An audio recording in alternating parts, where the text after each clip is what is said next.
Bonjour, je vous souhaite la bienvenue dans mon cabanon. Oui, oui, dans mon cabanon. Ça fait longtemps qu'on ne s'est pas rencontrés pour une bonne discussion de cabanon. Et là, c'est pour une bonne cause.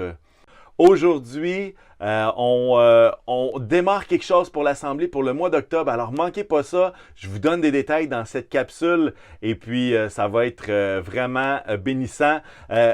Qu'est-ce qui est moins réjouissant, c'est que dans les derniers jours, on a appris que toute la ville de Québec, toute la région de Québec est en zone d'alerte niveau rouge, le niveau d'alerte maximum. Et ce que ça fait, c'est que la santé publique demande de limiter au maximum les interactions sociales et puis pendant une période de 28 jours. Et nous, on veut vous mettre au défi, on veut se mettre au défi de prendre 28 jours en contact étroit avec Jésus. Qu'est-ce que je veux dire par là? C'est qu'alors que nos autorités nous demandent de limiter les visites avec des amis, de voir du monde, de la famille, nous, ce qu'on veut faire, c'est profiter de ce moment-là pour s'approcher de Jésus qui est notre Papa dans le ciel. Et ça, la santé publique ne peut pas rien faire contre ça. Et puis, ce qu'on veut lancer aujourd'hui, c'est ce qu'on appelle le 28 jours en contact étroit avec Jésus. Qu'est-ce qu'on veut faire à travers cette période-là?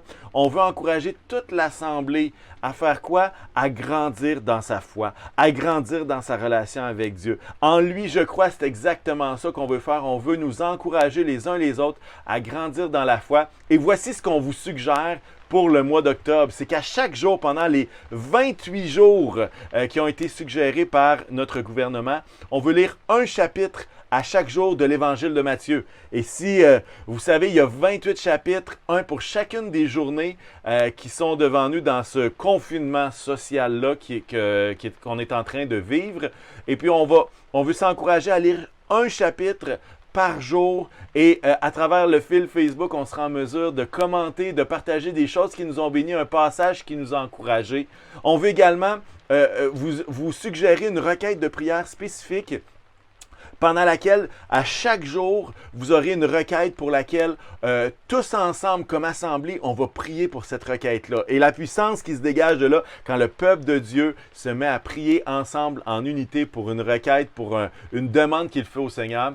Et troisième chose, on veut qu'à chaque jour, on veut se mettre ce défi-là.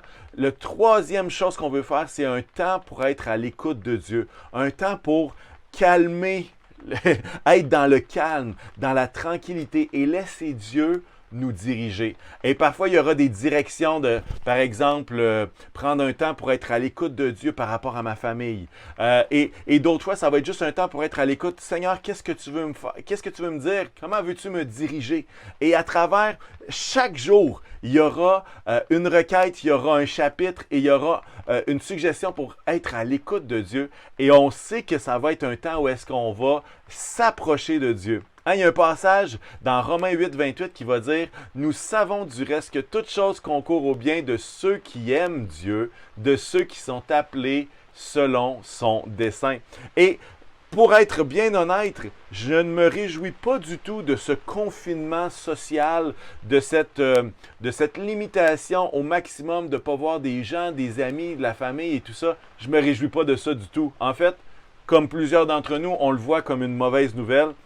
Mais ce qu'on voit dans ce passage-là, c'est que toute chose concourt au bien de ceux qui aiment Dieu. Et même dans une période où est-ce qu'on ne comprend pas, où est-ce qu'on est découragé parce qu'on est tanné des limitations qu'on peut avoir, on est tanné que tout se passe comme ça se passe présentement, ben Dieu peut investir. Et Dieu n'a pas dit son dernier mot.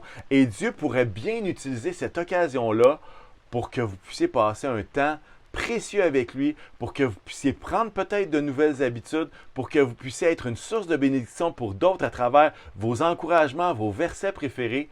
Alors vraiment, en lui je crois, le projet en lui je crois, c'est ça, c'est de favoriser et de nous défier, de nous mettre au défi de grandir dans la foi. Et c'est ce qu'on vous convie. Les limitations sont sociales, sont grandes présentement pour les 28 prochains jours, mais nous, comme peuple de Dieu, on veut prendre ces 28 prochains jours-là pour avoir un contact privilégié avec Dieu tous ensemble en unité. Alors j'espère que vous répondrez présent à ce défi et dès ce midi, il va y avoir le premier chapitre, la première requête de prière, la première suggestion pour être à l'écoute de Dieu. Et puis ce sera un plaisir de cheminer, de grandir avec Dieu. Et bref, 28 jours en contact étroit avec Jésus, ça commence aujourd'hui. Je vous souhaite une excellente journée, puis au plaisir de pouvoir profiter de ces temps troubles pour s'approcher de notre grand Dieu qui est tellement fidèle. Au plaisir tout le monde. Bonne journée.